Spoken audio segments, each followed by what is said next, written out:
We're back again for an episode of the Perfect Body Zone podcast. I'm here for Dom. How are you doing? Very well, mate. How are you? Very good, thank you. So introduce yourself, tell us what you do, who you are. Well, my name is Dirico. I'm an online fitness coach and have been for the last 3 years, just over 3 years. Coaching lifestyle clients, no competitors. No, I'm not that far yet. I like to change people's lives from where people aren't very confident in the gym at first. And yeah, that's what I've been doing for the last 3 years, and I absolutely love my job. Yeah? Yeah. It's got to be really rewarding to have that kind of feedback from people that you've changed their life, changed their confidence, probably changed other aspects outside of just fitness and kind of weight, because it does affect all areas of life. Do you get a lot of that feedback? Yeah, back in the day, I think it was just a program nutrition plan. I feel like fitness has evolved a lot based on everything that I've read and watched in the past. It's so much more than just that training plan, just that diet plan. It's a lot of lifestyle coaching. I wouldn't say I'm a lifestyle coach, but I've got a lot of experience and I've had my own mentors and my own coaches. So I absorb and learn a lot from what they're doing and how they teach me, and I like to promote and try and teach that to my clients. And it's one of the most rewarding jobs ever, I think. I've done some rubbish jobs back in the day, and this is my passion. I've had this passion, fitness, for a long time, but I never saw it as a career. No. And then I think just one day a light bulb moment when I'm just going to go all in. All in. So when originally with my training to then helping people, and the buzz that you get from a transformation and the buzz that you get from a message. Yeah.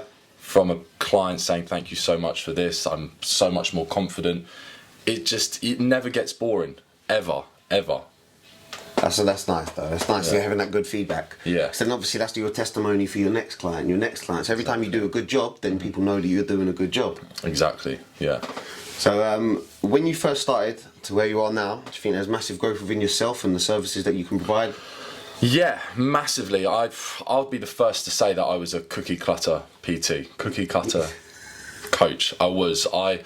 I remember passing my PT course and I was like, sweet, I know everything, that's it.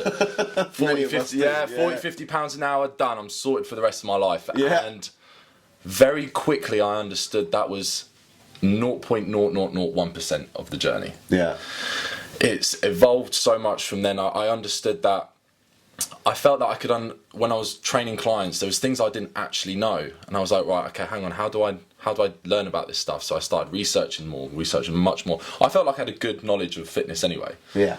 But there was things that were popping up, and I'm going, shit, I don't know that, and I'm trying to now blag it a little bit, and transformations weren't coming as I thought they would be coming. So then I just dug deep into education. I was like, I need to get my own coaches. I need to get my own lifestyle coaches, business coaches, everything. Yeah. It's so much more than what I first thought it was, but in a good way. I've evolved as a person tenfold. What about somebody sitting on the fence right now? Like, why do you need a coach if you're a coach? Why do you need accountability? There's a lot of clients that I deal with, and I've got to make sure that I am psyching them up to get to where they want to be. Yeah. I need someone to psych me up too. I can be drawn back and I can be lazy. Yeah. I mean, I'm much less lazy than I was before because I've got that oomph constantly. But the coach will keep you accountable. It will make sure you're staying on track when you know you can be slipping. Yeah. And we've all slipped. I know I've slipped before. I need someone in my ear to say, shut up, get on with it. You need to be doing X, Y, and Z. Yeah. Just like I teach my clients. Because I can slip into old ways. Not massively, but I could take a step back or maybe 2 steps back. And a coach will make you not take any more steps back, or keep you going forward. And that's why a lot of people come to you for the same thing. Yeah, there's a lot of coaches out there, and I've said this in Kerry's transformation caption. I said, you've got to make sure that you enjoy or you research the coach that you want to go with. It's a very personality thing. If you don't feel like you're going to get on with that coach, you will most likely not see any progress. You have to make sure you can be open with them. Their personality matches yours, their vibe matches yours. Because if it doesn't, you're just not going to listen to them. And I always say that in a lot of consultations. I was like, you got to make sure that you're happy with your choice, that you're coming to me as well. And I think that's a huge factor in people deciding if they need what coach they go for. So I was talking to Joe last time he was on the podcast, and we was talking about you've got to be a real person because people buy from people.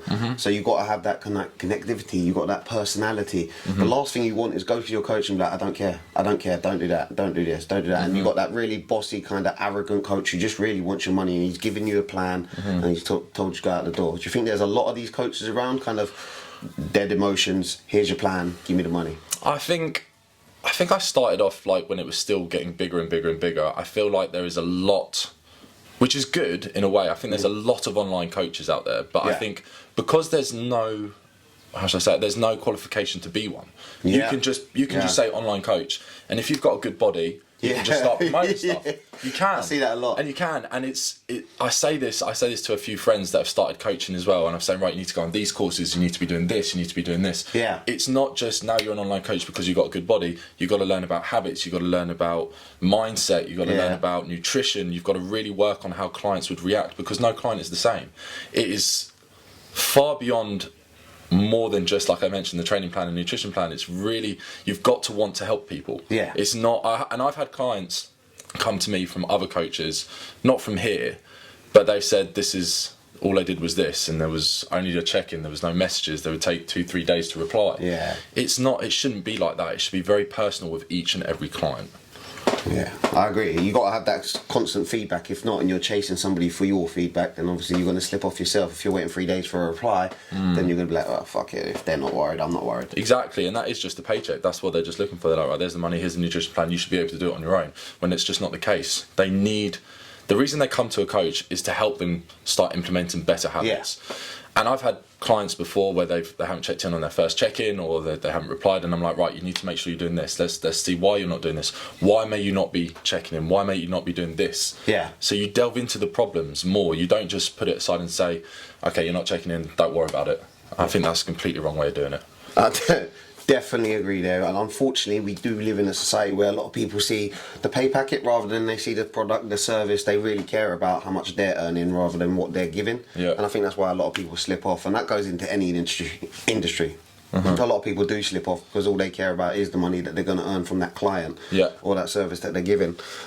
You said just a moment ago you don't need a qualification to be a coach. Would you say it's better to go for your qualification, or is it just a hands-on experience? Or would you say maybe get your coaches to learn more to then coach? You know, there's different aspects and areas. What would you say is best for someone? It's a tough one. I would personally always say if you can get your PT qualification, that helps. Yeah. It's not the be-all and end-all. I know I've had coaches who haven't had a PT qualification, and they're unbelievable in the industry. They know their shit, they know their stuff. Yeah. So I think it shows to people how committed you are in gaining qualifications. I also think you need to make sure you go on a lot of courses. A lot of courses that I've been on don't give you a qualification, but it gives you knowledge. Yeah. So that's ultimately what you should be going for anyway, the knowledge. The knowledge, 100%. And if you see my Instagram, you'll see that I'm always on courses. I'm always delving into trying to learn more. It's a good Instagram, to be fair. I think a lot of people should follow it. Thank you very much. I appreciate that. But yeah, you'll see that I'm constantly wanting to learn. I'm constantly wanting to improve my knowledge and my brain, pretty much. I'm on a course next week, a 6-week mentorship. I'm always finding the next thing to do to then be able to apply things to my clients. Because people think they know everything at the gym when I've been learning, 3-4 years, every day pretty much. I'm doing about 10 hours a week education, consistently learning from my own coaches.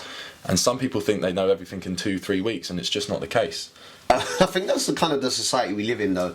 Everybody's got online and be like, yeah, I'm an expert at this, but a lot of people kind of closed-minded. Everybody feels like because they've got a phone in their hand, they've already seen some sort of statistic, or they've seen some sort of theory, or some sort of what somebody's told them, and they just automatically got an opinion. They've got my way's better than yours. That is right, and there's a lot of top coaches that I learn from that have different approaches. Yeah. So what I like to do is I like to learn from them all. And I like to take parts of how their training philosophy is, how they would apply things. And then you take it all in, you have your toolbox, and that's when you start using it with different clients, different strategies, different tools, different methods. Okay, this hasn't worked with there, let's try this method that I've learned and see if it works with that client. It's all trial and error. Don't you feel from that way of seeing it? So, like you said, you've taken things from different coaches, different educations, different courses. You've put it into your toolbox. That's probably one of the best ways you can give out your service to other people, because you've got a toolbox of all this knowledge. Where somebody's taken a package from one coach, they've repackaged it and then sold it to a client. You know, they're like, yeah, if it works for them, I'm going to repackage that, put my name on it. It'll work for them. Yeah. Whereas you've taken the information and then, you know, customised it for every person. Exactly, and that's what I like to do. I like to make sure, like, I'm learning a lot. We've delved into a lot more in like the menstrual cycle at the moment for females, and nice, I've been learning way more into detail. Like, you go over it in other courses, but then we're going into even more detail and then even more detail. And I'm doing what I've done about 15 hours so far, and that 15 hours may seem a lot, and maybe not worth it. But if that 15 hours can help that one person who has that one problem, then that 15 hours is worth that education in my toolbox. Yeah, massively. So it's not like you will apply everything that you learn or everything that you take and put in your toolbox. It's not like it will always be used. Yeah. It's just little things will help that, and then it's propelled them in their journey. That's a good way to see it. I've never seen someone look at the kind of menstrual side of. You got what about lower testosterone for men as well? Because that comes up at a certain point at their age. It does, and there's steroids that can help that. But I don't like that. The masses of steroids that's used everywhere now. Yeah. For me personally, there's natural ways of doing it. Yeah. I don't condone anyone that takes any kind of steroids. Not at all. It's everyone's choice. Yeah. But I always like to promote with my clients. So what can we do naturally, and what can we do with your diet? What can we do with your sleep? What can we do with your stress? Too much training? Are you overtraining? Are you undertraining? Are you doing too much cardio? This is the type of things that will have an effect of testosterone, and it's about finding that right balance. It's not always thinking, right, I need to go to Holland and Barrett and take some pills from there that will help boost my testosterone. That's where I started. That's exactly where I started. Like, Holland and Barrett's going to sort me out. I remember getting in the game and I was like, down there, I was like, one of them. I'm going to be massive. Basket's huge, isn't it? Getting to the checkout and they go, this guy does not know what he's doing. I've seen something online like vitamin E, so I'm going to be massive. Vitamin E, baby. But you know, that's where everyone starts, and that's the last resort for me. I had supplements for guys and girls, but the main thing is to sort out diet, is to sort out sleep, is to sort out stress. Those are the main indicators. You can cover up. It's like that saying where you can cover up a wound. Yeah. Okay, but then if you add salt to it, you can't ignore sleep. You can't ignore stress. You can't ignore your diet and just try and cover up with some pills that you may be able to use to boost testosterone. Do it as much as you can naturally, and I think a lot of young people are in that kind of scenario because they're out partying all the time. They want the perfect body, so they're out smashing the gym. A lot of young guys, way too young, are getting on steroids, and it is, I'll take more creatine, I'll take more steroids. What I'll do is if I'm sleeping more, I'll take more caffeine. And they're pumping it all in. But like you said, they're probably lacking on nutrition because they're getting fast food all the time. Yep. They're drinking alcohol all the time. So their body is actually destroying itself without the nutrition. And then they're pumping all the chemicals in. What would you say to these young people who are just pumping everything in rather than good sleep, good nutrition, good rest, good recovery, maybe have a recovery day because most of them are going 7 days a week. Well, it's cheaper. It's cheaper to sort out your sleep. It's cheaper to sort out your diet. It's cheaper to sort out your stress more than anything else, than rather buying all of these things that you may think help a lot when they may not be doing anything. It's like a placebo effect. You could be thinking that it's helping, and I feel that some can. Don't get me wrong. I feel there's still good supplements out there. Yeah, massively. But your bread and butter is your diet, your sleep, your stress. Okay, that is bread and butter. And if you don't sort that out first, don't bother trying to put any supplements in your body. Yeah. Talking of supplements, what would you say are the best free supplements that you could say to somebody who's going down to the gym? Going down to the gym. Yeah, they want to get that. So let's say young men, they want to put on the muscle, they want to stack it on. Rather than going Holland and Barrett like I did, buying vitamin E's and maybe some melatonin, so hopefully I'm doing good. What would you say the best free supplements for a young man trying to put on some muscle? Creatine is your bread and butter as well. That's the first thing that I implement regardless in someone's journey. I always say creatine. But the thing is with supplements as well, it can start getting a bit costly. Yeah. And a lot of people we're going through some tough times right now. And what I like to do, I try and do is minimise the amount of supplements because they're paying for my service, they're paying for the gym. Okay, then they're saying, I need to get X, Y, Z. So I try and minimise it to creatine and whey protein. Creatine, whey protein. Creatine and whey protein, those will be your bread and butters. The protein you can be adding in food, you can have your protein shakes. Yeah. And they're really the only two main supplements for the gym. Yeah. Of course, I say we would like magnesium, zinc, omega-3s, if they're not, again, enough. And these are leaning more into like the health supplements as well, whereas creatine and protein predominantly kind of fitness supplements. The other ones, magnesium and zinc, they're health so they would be complementing your diet. And I would say if you start off just with your whey protein and your creatine, there are some great supplements out there. But I would say, again, your bread and butter is your stress, sleep, and managing them first, and your diet. Then add in the creatine, then add in the whey protein. Then, if you're feeling too tired in the morning, you've got some pre-workout. There's loads of pre-workouts out there. Oh, there's some lovely ones. Yeah, there are. I don't personally take any. No, I don't take any pre-workouts. No, I stick to just a standard coffee if I need it, 2 hours before, an hour before. For me personally, I don't need that extra boost, but I think other clients may do because they have highly stressful jobs. They may be up early. For me personally, I don't feel the need of it. It hasn't helped my performance. Yeah. So that's why you look so young and alert, and handsome all the time. You're not a caffeine crackhead like myself. Don't get me wrong. I had a coffee this morning, but just standard coffee for me. If someone really wants that pre-workout, I first say, well, how's your sleep first? I'm getting about 4 or 5 hours sleep. I went, let's just dial in on your sleep routine then first. Let's dial in on when your best gym performance, what time is your best gym performance? Are you better in the morning? Can you go to the gym during the day? Can you go to the gym in the evening? When is it best for you? Do you really need it in the morning? Let's just maybe try and have some hydration, just hydrate fully. Make sure you're having EAAs, creatine, dextrin as well. Dextrin is a good one that I would have if for people that are working or going to the gym early. And they can't get a pre-workout meal in. So I've got one client that does that. So we make sure that they have the dextrin. What's dextrin? Dextrin is like a powdered carb. Dextrin will just give you some quick fuel, and instead of having something to digest, so something like a bagel for pre-workout, it's too early. He goes to the gym at like 5:30 in the morning, doesn't want to get up too early to have that food, so we go, okay, dextrin, we'll have the creatine, and we'll have the EAAs. Let's just make sure all in one shake. All in one shake. No.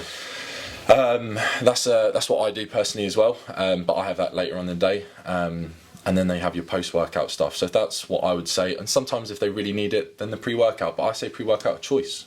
Just try it. Different people like different stuff. I recommend a certain brand, bulk, vanilla, whey protein. Easy and simple. Some clients don't like it. Okay, let's find a protein powder that you do like. So it's client dependent. So you just said about bulk. Small skinny guy comes to you. I want to be Bolo. What's your first advice for the small skinny guy? Because I hear that so often. I can't put on size. My metabolism's too fast. I can't do it. And I say to them, like, what you eating is, well, I eat a lot of McDonald's and I eat sweets, and then I don't know what's going on. I had this conversation this week with someone who wants coaching, and he goes, exactly what you just said. He wants Bolo. He wants to get big. He's in good shape. Very low body fat percentage. Nice. And he says, I can't put on weight. And okay, well, how do you know what you're eating? He goes, oh, no, I'm just eating a good amount. I went, no, you don't. You don't know you're eating in a surplus. And he goes, what's a surplus? I went, there we go. Right. He goes, I know I eat loads and loads of protein. I said, well, protein on its own will not bulk you up. Protein is very important, but you need to be in a surplus. Okay, so how do I get in a surplus? All right, well, we need to make sure we find out what your maintenance is. We need some form of tracking. We need to have some form of food diary, whatever it is. And then you can build the maintenance, and then you build from that. I always say the first 2 weeks, 3 weeks is understanding what your maintenance calories are, find out the diet, and you just got to nail it each and every day. And you just got to be eating a fuckload. That's what got to be eating a fuckload. I do say to a lot of young guys or these skinny guys, I was like, do you like tuna? Do you like pasta? Then you've always got one of them in the fridge. You've just got one. Standard in it, tuna. It's cheap, it's easy, it's accessible, and you can just leave it and eat it whenever. I always try and make meals for my clients as simple as possible as well. You don't want it to. I always say to them, the more simple meals are, the easier you're going to be able to track it, the easier you're going to be able to make it, the easier you're going to be able to make it in bulk. Meal prepping? Meal prepping, I massively promote meal prepping, especially for a lot of busy clients. Some clients work at home and they're able to cook and they're happy to cook fresh, which is always much better probably. I still find that takes time. I work from home a lot, so I do a lot of the media work from home, but I still find if I meal prep, I stick to a diet plan better. Because if I'm cooking from home, are more likely to get different shit. Yeah. It's client dependent. If they prefer that, and I say, okay, have you got the time to do it? Yeah. Okay, well then, cook it then. Yeah. If not, Wednesdays, Sundays is what I always like to say. Block out an hour in the evening on a Wednesday. Block out an hour during the day on a Sunday. Yeah. That's all you need. People seem to think meal prepping is very time consuming. No, it's time saving. Yeah, just don't fucking look at Netflix. Don't watch Netflix. Put your phone in the other room and just get in the kitchen and be out in an hour. Yeah. So you're essentially just cooking one meal a little bit bigger and then potting it up. And I say this to another client. What I personally do, I meal prep, and if I need to, I'll have whatever I have for dinner, I'll make double, make the next day. And for some reason, a lot of people just don't understand what to do that. And I was like, it is the easiest, simplest way. You just cook double. Yeah. And then you have it for lunch the next day. Oh, I don't know. I went, do it. Stop being an idiot. Just do that. Just do it. And then they have the lunch for the next day. Some of that Shia LaBeouf. Just do it. Do it. But yeah, people don't realise what they can do, and it's as simple as that. Oh, I get it so often that we're like, oh, you're meal prepping. Right, it's one meal, cook big, pot up. Yeah. And they're like, yeah, but I haven't got time. No, it's one meal still. It's still the one meal. Yeah. Just pot it up. And that's all you need to be doing, and that's the habit that you have to implement into clients, I think. What about the idea that a lot of people think that meal prepping has to be really fancy, kind of intrinsic, loads of ingredients meals? A lot of people come to me and they're like, I don't know how to meal prep, I don't know what to cook. Pick a healthy meal that you like, cook that big, pot that up. But a lot of people think that they've got to do some extravagant, because when you buy a meal prep online or from a meal prep company, they do look really nice. They do have loads of different additives. So what would you say that? I actually did a video on this last week for my clients, and I said, as long as you've got your bread and butter, you've got your carbs, either pasta, rice, potatoes, okay, your protein, your lean meats, your turkey, chicken, beef, whatever it is, vegetables, bang. Yes, chicken, rice and broccoli has a bad rep. It does, doesn't it? It fucking works. It does work. Yeah. But how do you spice that up? Herbs and spices. Yeah. Salt and pepper. You can spice up that dinner and make it different every single time. Different vegetables, different type of rice, different type of meat. It doesn't have to be chicken, rice and broccoli. It could be turkey, potatoes and carrots, for example. Okay, it's just the thinking I think people need help with, and the examples of what you can do. And people do. They like, I like to do this, and add all like 150 ingredients. I was like, try and track all of that then. If you can do it, do it. But while you're with me, keep it simple. We've got a goal to achieve. Then after that, do whatever you want. But while you're with me, keep it simple, keep it repetitive. We get to the goal, we tick off the daily boxes. Meal prep when you need to. Keep it fucking simple. That's all it needs to be. Keep it fucking simple. Keep it fucking simple. Keep it fucking simple, guys. So coming back to yourself, how did you get into this role, this industry? How did I get into it? I've always had a passion for fitness, as I've mentioned before. Yeah. I love going to the gym. I remember when my mates were going out, I was like, I've got to go gym first. Let me go gym first. Even at uni, I need to go to the gym on my last day before I leave back to come to Eastbourne. Yeah. And I remember I was labouring, working for a roofing company. I did with that. And it's for me. No disrespect to any roofers, any labourers out there. For me personally, it was soul destroying. And I remember I was on a scaffold and it was like, right, you need to clean up this scaffold of just rocks. And I was just cleaning it in the rain. And I was like, what am I doing? And at the time I was actually waiting to go back to Australia.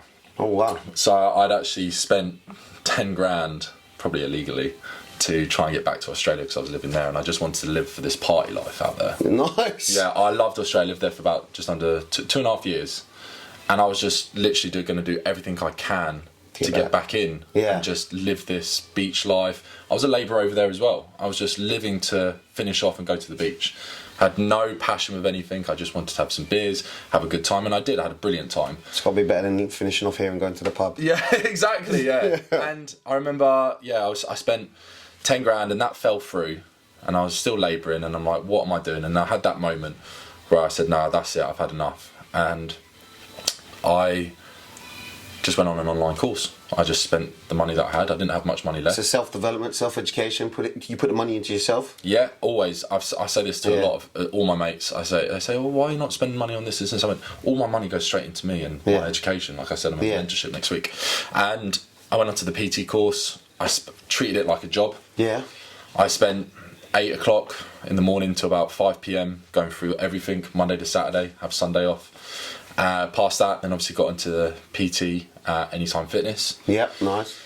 And grafted damn hard. It's not easy as like I say it was. Like, it's not like clients are there waiting and there's like a line of them. You've got to graft. I was there 14 hours a day, talking to people, trying to get clients, trying to show them that I really want to help them. And I did. I managed to get to about 50 hours a week PTing. I filled up my diary very well, but that was just because of how long I was spending in there. I was coming home, I was doing more of my online kind of stuff. But then and again, that's when I was like, okay, so I'm not actually, there's all these problems that are occurring and I don't know how to solve it. Yeah. So that's when I went on to all these mentorships and education and stuff like that. But yeah, it was just that light bulb moment of being a labourer and thinking, I do not want to be doing this for the rest of my life. I need to find the passion, and I have, and I can't get away from the computer. I can't get away from education. I never said I'd go into education again. I hated it. I was a very average person. C grade. I think my uni I just scraped to 61%. Oh yeah, we've been nice. But and I can't. I never thought that education would grip me. My girlfriend has to get me out of the office because I'm like, 10 more minutes, because I just love learning about the whole fitness industry. And I know from that moment on, I said, this is something I want to do for the rest of my life, and I will not go back to where I was before. I refuse to let that happen. Well, once you change your mindset, there's no chance you're going to go back, because you've got new ways of thinking, and you're going to open new doors, you're going to have new opportunities, or you're going to seed new opportunities or create new opportunities. And a lot of people don't realise that. The more you learn, the more you see, the more you do, the more you become. A lot of people kind of close-minded, like they'll be stuck in a job and they'll be like, I don't know how to get out. Put something into your mindset, put something into you, some self-development, and then you'll see a way out. And I never saw it like that. I never saw it like that. I never thought. I was with you. So close-minded. I did a post about Dubai, and I said in the post, I said, environment means fuck all. And I used to think that. I used to think, it doesn't matter where you are. You can be your own person, do what you want. And since being around people that are so self-development wise, and they're looking to educate, and they're looking to get better at all these things, and has helped me propel massively. And I can't, my mindset, I'm a different person than I was 3-4 years ago. A completely different person. I don't like going drinking that much. I hardly drink and go out. All I want to do is work. All I want to do is education. All I want to do is go to different trips and go to different gyms and to help people as well. And I look back at my old self and think, I wish I did this 10 years ago. I feel like I wasted a lot of time. So once you get on that self-education and that self-development journey, I remember years ago I was very close-minded, very arrogant, very angry, hated my job. So similar to yourself, you was working as a labourer, I was working in a factory. But I was angry at my boss, I didn't get enough money. I was angry at somebody else I wasn't driving. I was angry that somebody else, I didn't have the money to do things. Yet I was drinking every weekend. I was going out all the time. I was spending it on drugs. There was no chance I was going to read a book. There was no chance I was going to self-educate. There was no chance I was going to listen to anybody who told me that I could get myself out of that situation. And then slowly and surely I started going to success seminars. I started going to these seminars and workshops that would be in London. I'll catch a train, I'm like, I'm just going to try it out. And I went up there and I was like, I love this. I love getting around those people. I don't know them, they're strangers, but that self-education journey. And then you're like, wow. And then you leave there. It's the same if you read a book. You'll put down that book and you'll never see things in the same way again. If you talk to a educated person or somebody who's out thinking, you'll never think the same way again. And when you come away from that, you're like, damn, I can get more. And it becomes addictive because you become more. It is addictive, isn't it? You can't get. It's like your own drug. That personal development is like a drug. You can't get enough of it, and you're always looking to self-improve. Always. And when it opens doors, you're like, right, that's it, I'm done. And all these doors that were closed to me before are now open because I've only put a little bit of time, money and energy into myself. And when you do that, you're going to become such a better person. I think that's what people probably do when they come to you. They're putting money invested into themselves through you, and then you're bringing out a better version of them. And that's where I can relate with a lot of people. Like yourself, we were out drinking, we were just doing our normal jobs. There was no self-development. And I've been there and been that person which I've hated. I've hated my physique, I've hated other stuff, and I just would blame everything but myself. And that's where I've learned from my mentors and my coaches There's always another gear. Always be happy, but never satisfied. Yeah. Never be satisfied with where you are. Always look for the next level. Always look for the next gear. Promote this. Do this. And that's what I do. I used to be very soft with clients. Yeah. Now I'm not. Now you need to be pushed. I needed to be pushed. Everything I promote to my clients, I've learned myself. Yeah. I don't try and talk about anything that I haven't been through myself or I haven't learned. And I say that to clients as well. I always say, this is out of my field. I don't know everything, but I know a hell of a lot more than maybe just the average person. And that's where I'm able to really get transformations. I'm really able to help people in their mindset, in their confidence, because I've been there and done it. And I've been there and my confidence is flying in terms of, I feel like I'm the best physique-wise. I mean, right now I'm like 105 kilos and I'm bulking quite a lot, but I feel like... Still looking good, man. Still looking good. But physique-wise, I've never been in a better place. Yeah. Mindset-wise, I've never been in a better place. Business-wise, I've never been in a better place. Relationship-wise, everything has come from my change of mindset. Yeah. And my passion of fitness and helping people. And results talk for themselves, because I've seen some of your clients and the results that they've got and the transformations that you've made. Thank you. You know, they massively talk for themselves. And if only you had just word of mouth marketing, you'll be fine. Because a lot of them, you know, the results talk for themselves and they're going to tell their friends. Their friends are going to see those posts. The friends are going to see the transformations, not only in just the body, but the mindset as well. Yeah, so, you know, you got to appreciate a lot of what you do. It's hard. It's definitely hard. You know, social media, it can be draining, mate. It can be very draining. Yeah. But in this day and age, everything pretty much comes from social media. Also, word of mouth, like you said, and referrals and recommendations. But social media can take a big toll, for sure. I think comparison can as well. Yeah. And it's about trying to stay in your lane and just keep thinking you're working for something, and social media is just part of the job that you have to do. I used to hate social media, but funny or not, I actually really hated it. But it's part of the job and it's part of what gets my business and something I'm willing to do. Talking on social media, I run a social media company, and I think it is terrible and beautiful for society. Yeah, it's amazing. It's amazing what you can do for businesses. You know, for coaches, there's so much you can give out. Family and friends can stay connected. But the flip side of that is everybody's faking a profile or a lifestyle that they don't live, and then perfection becomes normal, and then people are like, "Oh, they live a perfect life. Why can't I live that?" But they're not living that. So then we're always chasing somebody else's perfect life, which they've portrayed, and then you never feel good enough about yourself. And I think that's the worst thing about it. That's exactly how I felt a few years ago. And I had an open conversation with one of my clients about this, because she was suffering with comparison. Yeah. And I just opened up about what my comparison was. And I remember following influencers that were in Dubai. I was following people in Maldives, living the life on a boat with just loads of women, partying, whatever it is. Yeah. And I remember I was just in my little office and I was like, what am I doing? I feel like I need that. And it was putting me down. Yeah. One of my mindset coaches was like, unfollow them. Unfollow everyone that makes you feel the way you have now. Yeah. And I did. And I unfollowed everyone that was not serving me a purpose in where I wanted to go and making me feel. It's powerful. It's very powerful. And I told my client this. I said, look, anything that makes you feel down, unfollow. Yeah. Whatever it is. If you want a break from social media, take a break from social media, because it can be soul destroying sometimes. And since then, I've met people on courses. I've met other coaches who are hard fucking workers. Some of them do live in Dubai, but I know with their hard work and what they're doing amazing. Yeah. And I look at that and go, wow, I'm trying to do, not be out in Dubai, but I want your work. I'm trying to keep up with your work. And it's a good, what's the word I'm looking for? It helps me work harder. So you're chasing the competition, but always in competition with yourself at the same time. Yeah, and I look at them and I look up to them. I look up to those coaches that I've met and that do so well for themselves, and I see the work they're putting in, and I speak to them on a regular basis, and I know what they're doing. They're on these courses. Influencers, they do their own thing, nothing against them. Yeah. But it just made me personally feel that I wasn't good enough and I wasn't doing what I needed to be doing, and I needed to be out in Dubai. I need to be partying.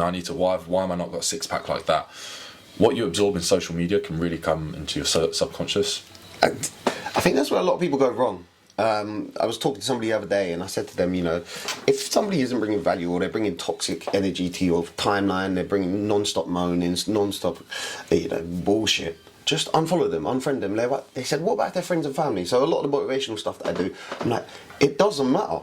It's your timeline, it's your social media. You can unfollow, you can unfriend, unsubscribe, because it's affecting your mindset. And a lot of people feel like they've offended that person by unfriending them or unfollowing them. Like, but so what? You can still talk to them in public. You can still be friendly with them.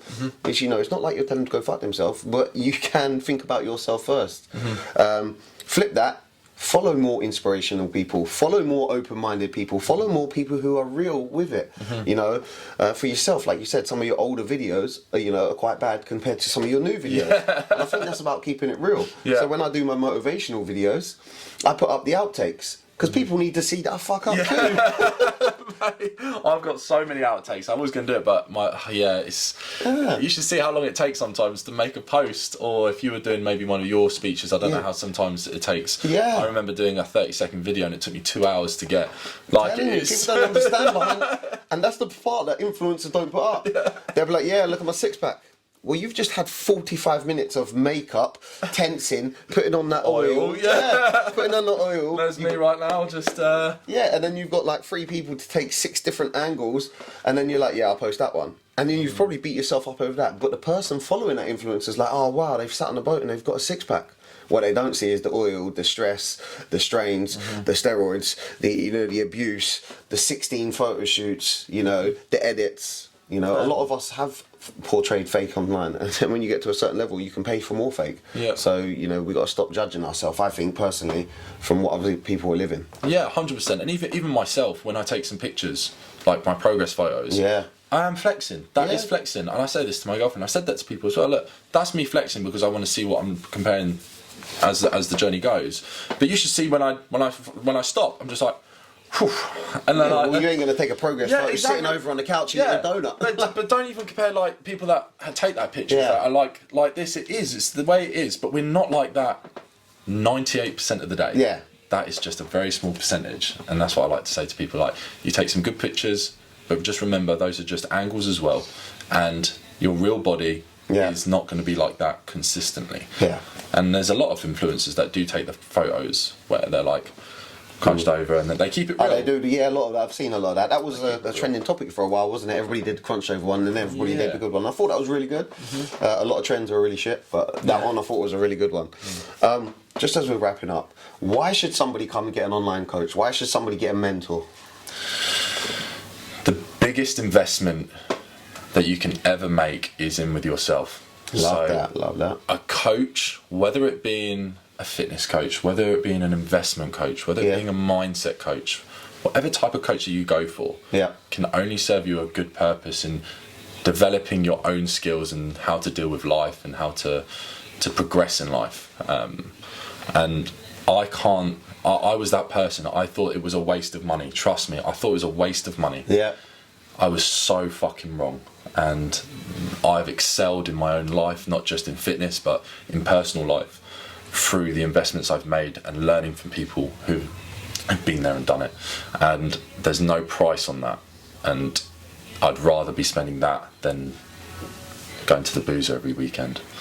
Going nowhere fast. No. So where can people find you online? Where can people get in touch with you, check out your content? My Instagram is Dirico Fit Coaching.